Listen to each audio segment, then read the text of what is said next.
Chapter 8. Anne's bringing up is begun. For reasons best known to herself, Marilla did not tell Anne that she was to stay at Green Gables until the next afternoon. During the forenoon she kept the child busy with various tasks and watched over her with a keen eye while she did them. By noon she had concluded that Anne was smart and obedient, willing to work and quick to learn.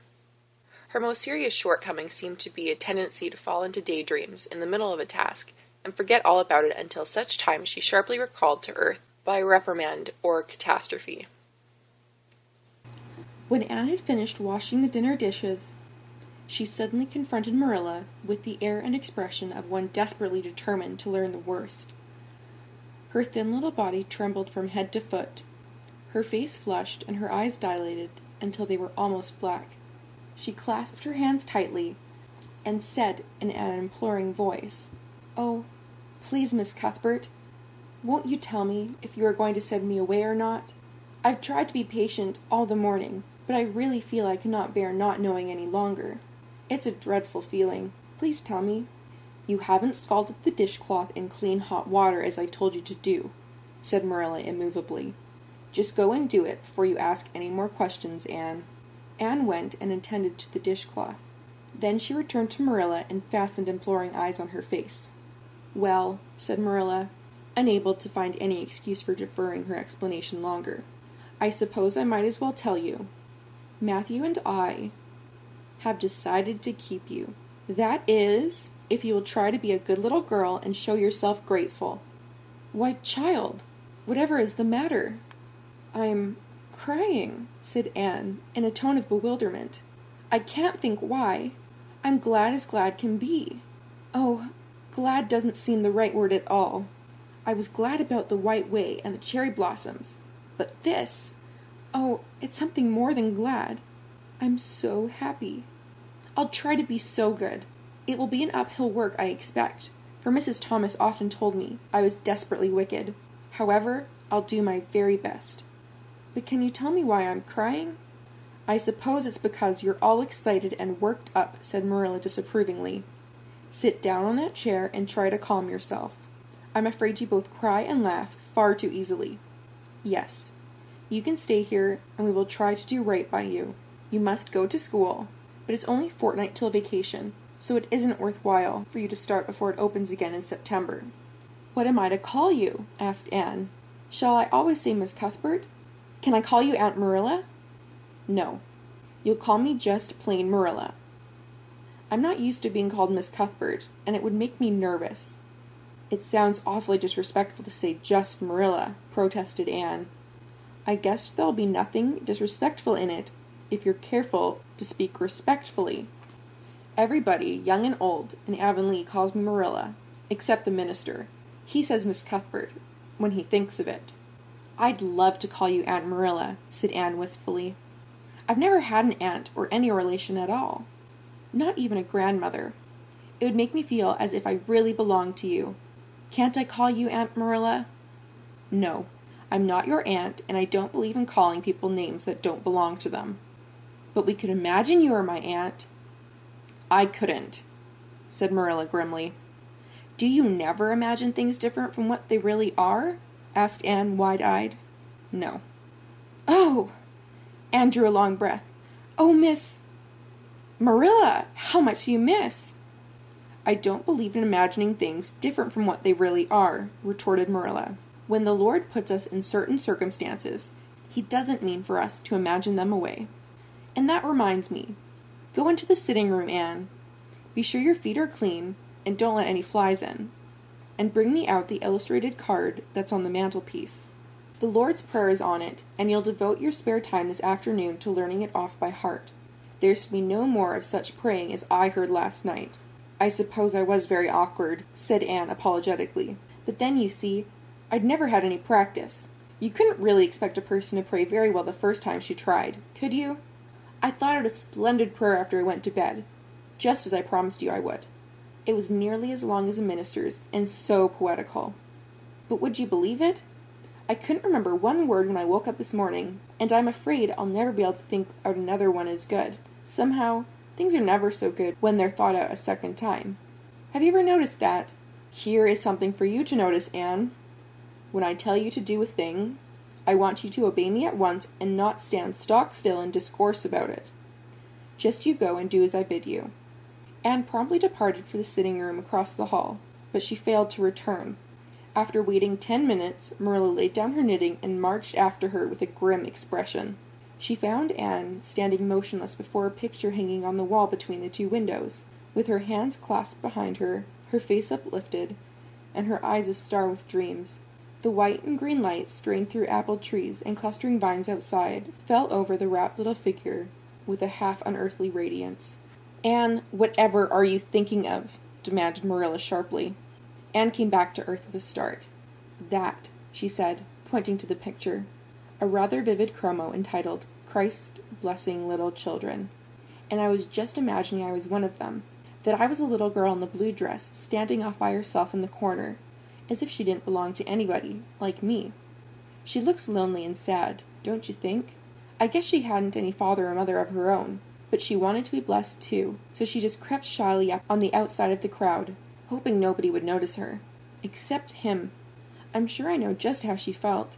Her heart must have beat, and her hands must have got cold, like mine did when I asked you if I could stay. She was afraid he mightn't notice her. But it's likely he did, don't you think? I've been trying to imagine it all out. Her edging a little nearer all the time, until she was quite close to him, and then he would look at her and put his hands on her hair, and... oh, such a thrill of joy as would run over her. But I wish the artist hadn't painted him so sorrowful-looking. All of his pictures are like that, if you've noticed. But I don't believe he could really have looked so sad, or the children would have been afraid of him. "Anne," said Marilla, wondering why she had not broken into the speech long before, "you shouldn't talk that way. It's irreverent. Positively irreverent." Anne's eyes marveled. "Why, I felt just as reverent as could be. I'm sure I didn't mean to be irreverent." "Well, I don't suppose you did. But it doesn't sound right to talk so familiarly about such things. And another thing, Anne, when I send you after something, you're to bring it at once and not fall into mooning and imagining before pictures. Remember that. Take that card and come right to the kitchen. Now, sit down in the corner and learn that prayer off by heart." Anne set the card up against the jugful of apple blossoms she had brought in to decorate the dinner table. Marilla had eyed that decoration askance, but had said nothing, propped her chin on her hands, and fell to studying it intently for several silent minutes. "I like this," she announced at length. "It's beautiful. I've heard it before. I heard the superintendent of the asylum Sunday school say it over once. But I didn't like it then. He had such a cracked voice, and he prayed it so mournfully. I really felt sure he thought praying was a disagreeable duty. This isn't poetry, but it makes me feel just the same way poetry does. Our Father who art in heaven, hallowed be thy name. That is just like a line of music.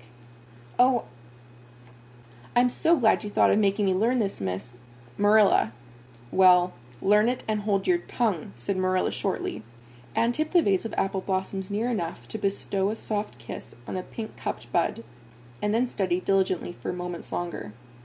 "Marilla," she demanded presently, "do you think that I shall ever have a bosom friend in Avonlea?" A what kind of friend?" "A bosom friend. An intimate friend, you know. A really kindred spirit, to whom I can confide my inmost soul. I've dreamed of meeting her all my life. I've never really supposed I would, but so many of my loveliest dreams have come true all at once, that perhaps this one will too. Do you think it's possible? Diana Barry lives over at Orchard Slope, and she's about your age. She's a very nice little girl, and perhaps she will be a playmate for you when she comes home. She's visiting her aunt over at Carmody just now. You'll have to be careful how you behave yourself, though. Mrs. Barry is a very particular woman. She won't let Diana play with any little girl who isn't nice and good." Anne looked at Marilla through the apple blossoms, her eyes aglow with interest. "What is Diana like? Her hair isn't red, is it?" "Oh, I hope not. It's bad enough to have red hair myself, but I positively couldn't endure it in a bosom friend.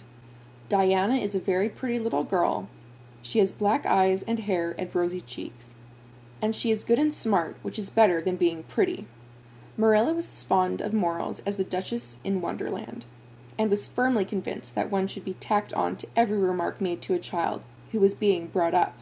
But Anne waved the moral inconsequentially aside, and seized only on the delightful possibilities before it. Oh, I'm so glad she's pretty. Next to being beautiful oneself, and that's an impossibility in my case, it would be best to have a beautiful bosom friend. When I lived with Mrs. Thomas, she had a bookcase in her sitting room with glass doors. There weren't any books in it. Mrs. Thomas kept her best china and preserves there, when she had any preserves to keep. One of the doors was broken. Mr. Thomas smashed it one night, when he was slightly intoxicated. But the other was whole, and I used to pretend that my reflection in it was another little girl who lived in it. I called her Katie Maurice, and we were very intimate. I used to talk to her by the hour, especially on Sunday, and tell her everything. Katie was the comfort and consolation of my life. We used to pretend the bookcase was enchanted, and that if I only knew the spell I could open the door and step right into the room where Katie Maurice lived, instead of into Mrs. Thomas's shelves of preserves and china. And then Katie Maurice would have taken me by the hand and led me out into a wonderful place, all flowers and sunshine and fairies, and we would have lived there happy forever after. When I went to live with Mrs. Hammond, it just broke my heart to leave Katie Maurice. She felt it dreadfully too. I know she did, for she was crying when she kissed me goodbye through the bookcase door. There was no bookcase at Mrs. Hammond's, but just up the river, a little way from the house, there was a long green little valley, and the loveliest echo lived there. It echoed back every word you said, even if you didn't talk a bit loud. So I imagined that it was a little girl called Violetta, and we were great friends, and I loved her almost as well as I loved Katie Maurice. Not quite, but almost, you know? The night before I went to the asylum, I said goodbye to Violetta, and oh, her goodbye came back to me in such sad, sad tones. I had become so attached to her that I hadn't the heart to imagine a bosom friend at the asylum, even if there had been any scope for imagination there. I think it's just as well there wasn't, said Marilla dryly. I don't approve of such goings-on. You seem to half believe your own imaginations. It will be well for you to have a real live friend to put such nonsense out of your head. But don't let Mrs. Barry hear you talking about your Katie Maurices and Violettas, or she'll think you tell stories. Oh, I won't. I couldn't talk of them to everybody. Their memories are too sacred for that. But I thought I'd like to have you know about them. Oh, look! Here's a big bee just tumbled out of an apple blossom. Just think what a lovely place to live, in an apple blossom. Fancy going to sleep in it when the wind was rocking it. If I wasn't a human girl, I think I'd like to be a bee and live among the flowers. Yesterday you wanted to be a seagull, sniffed Marilla. I think you are very fickle-minded. I told you to learn that prayer and not to talk. But it seems impossible for you to stop talking if you've got anybody that will listen to you. So go up to your room and learn it. Oh, I know it pretty nearly all now. All but just the last line. Well, never mind, do as I tell you. Go to your room and finish learning it. And finish learning it well, and stay there until I call you down to help me get tea. Can I take the apple blossoms with me for company? Pleaded Anne. No, you don't want your room cluttered up with flowers. You should have left them on the tree in the first place. I did feel a little that way, too, said Anne. I kind of felt I shouldn't shorten their lovely lives by picking them. I wouldn't want to be picked if I were an apple blossom. But the temptation was irresistible. What do you do when you meet an irresistible temptation? Anne, did you hear me tell you to go to your room? Anne sighed, retreated to the east gable, and sat down in a chair by the window. There. I know this prayer. I learned the last sentence coming upstairs. Now I'm going to imagine things into this room so that they'll always stay imagined. The floor is covered in a white velvet carpet with pink roses all over it, and there are pink silk curtains at the windows. The walls are hung with gold and silver brocade tapestry. The furniture is mahogany. I never saw any mahogany, but it does sound so luxurious. This is a couch all heaped with gorgeous silken cushions, pink and blue and crimson and gold, and I'm reclining gracefully on it. I can see my reflection in that splendid big mirror hanging on the wall. I am tall and regal, clad in a gown of trailing white lace, with a pearl cross on my breast and pearls in my hair. My hair is of midnight darkness, and my skin is a clear ivory pallor. My name is Lady Cordelia Fitzgerald. No, it isn't. I can't make that seem real. She danced up to the looking-glass and peered into it. Her pointed freckled face and solemn gray eyes peered back at her.